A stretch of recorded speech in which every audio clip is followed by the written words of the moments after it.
இன்னைக்கு சண்டேல கண்டென்ட் எதுவும் போட சண்டே விளாக்ஸா பார்க்க போறோம். சாயந்தரத்துல கடுப்பா கிளம்பி சரி லட்சுமி மில்ஸ்ல எக்ஸ்போ போட்டிருக்காங்க போய் பார்த்துட்டு வரலான்னு போனா என்ட்ரன்ஸ்ல ஒரு பொம்மை அது கூட ஒரு டான்ஸை போட்டுட்டு எக்ஸ்போக்குள்ள போயாச்சு. கியூட்டா எக்கச்சக்க பொருள் இருந்தது. ஹேண்ட் கிராஃப்ட் திங்ஸ் எல்லாம் நிறைய இருந்துச்சு. பட் ரேட் எல்லாம் ரொம்பவே அதிகமா தான் இருந்தது. மோஸ்ட் ஆஃப் 500 கீழே எந்த பொருளுமே நான் பார்க்கல. ட்ரெஸ் எல்லாமே 1000க்கு மேல தான் எதுவுமே வாங்குற மாதிரி இல்ல. இருக்கிறதுலே கம்மியா இது 60 ரூபான்னு சொன்னாங்க. பெயிண்ட் அடிச்சுக்கலாம்னு சொல்லிட்டு நானும் வாங்குவான் எங்க அம்மாட்ட கேட்டேன். எங்க அம்மா நீ ஒன்று சின்ன பாப்பா இல்ல செருப்பால அடிப்பேன்னு சொல்லிட்டாங்க. சென்னு வச்சுட்டு வந்துட்டேன். சரி அங்க கட் பண்ணி நம்ம செக்ஷனுக்கு வரல. ஆர்டிஃபிஷியல் நெயில்ஸ் எல்லாம் பார்த்துட்டு இருந்தேன். கியூட்டா தான் இருந்தது. பட் ரேட் ரொம்ப அதிகமா இருந்தது. இந்த அக்ரிலிக் பெயிண்ட்ஸ் எல்லாம் நிஜமான ஃபிளார்ஸ் அண்ட் லீவ்ஸ் வச்சு பண்ணியிருந்தாங்க. செம்மையா இருந்தது.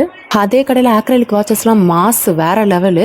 சரி அப்படியே கட் பண்ணிட்டு எங்கம்மா வீட்டுக்கு சில திங்ஸ் எல்லாம் பார்த்துட்டு இருந்தாங்க. சரி நம்ம வேலையை நம்ம ஸ்டார்ட் பண்ணலாம். நாங்கள் வந்து குட்டி ஃபேன்ல காத்து வாங்கிட்டு வாங்கவே மாட்டோம் தெரிஞ்ச வேலையெல்லாம் கேட்டு சீன் போட்டுட்டு அங்கிருந்து கிளம்பியாச்சு.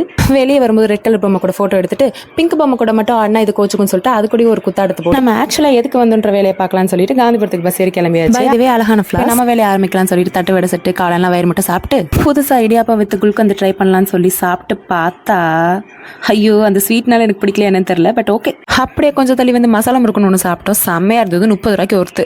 என்ன சாப்பிட்டாலும் டீ இல்லாமல் அப்படின்னு சொல்லிட்டு மாசம் ஒரு டீயை குடிச்சிட்டு ப்ரோசோனுக்கு போலான்னு பஸ்ல ஏறி அப்படியே ஃபுட்போர்ட் அடிச்சுட்டு 1.5 கால நின்று பஸ்ல போயிட்டு இருந்தேன். டிராஃபிக்னால எல்லாரும் இருந்து நடக்க ஆரம்பிச்சிட்டாங்க. நடந்து ஒரு வழியா ப்ரோசோன் வந்து சேர்ந்துட்டோம். 9th anniversary பலூன் ஷவர்லாம் இருக்குன்னு சொன்னாங்க. எல்லாமே முடிஞ்சு போச்சு. Very disappointment. சரி ஷவர் தான் பார்க்கல குப்பையாச்சும் பார்க்கணும் மேலே நின்று 2 நிமிஷம் குடுக்குன்னு பார்த்துட்டு ஃபன் அன்லிமிட்டெட் போயிட்டு ஒரு ரவுண்ட் அடிச்சுட்டு அங்கே ஒரு ஃப்ரெண்ட் வந்தாங்க. அவங்கள மீட் பண்ணி 2-3 ஃபோட்டோ எடுத்துட்டு அட்லீஸ்ட் 3Dக்காவது போகலான்னு எங்க அம்மா சொல்லிக்கிட்டே 3D விட்டு வெளியே போயிட்டாங்க. சரி ஓகே நாங்களும் அவங்க பின்னாடியே போயாச்சு. தோரணம் 1000 சொல்லிட்டு இங்க ஒரு எக்ஸ்போ. லட்சுமி மில்ஸ் கம்பேர் பண்ணும்போது ரேட் எல்லாம் ரொம்பவே அஃபோர்டபுளா பட்ஜெட் ஃப்ரெண்ட்லியா தான் இருந்தது. சரி இங்கே நம்ம வந்த வேலை என்னவோ அதை பார்த்து கப்பை ஒன்று கோனை ஒன்று சாப்பிட்டு சாண்டே முடிச்சுட்டு வர டாட்டான்னு கிளம்பியாச்சு.